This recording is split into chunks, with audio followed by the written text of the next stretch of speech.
здравия, и девчатки в карманах шепчут подожди до утра. До утра. Остался снова понять дорогу.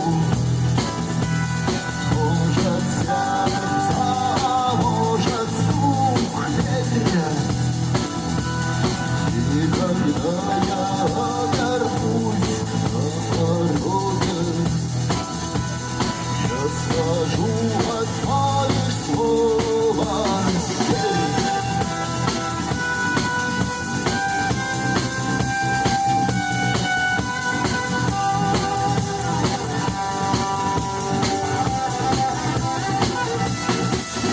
И опять на вокзал, и опять поезда, и опять проводник вновь меня встречает.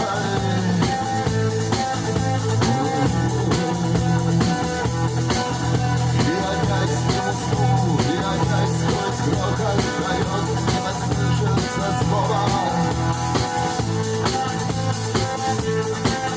Прощай.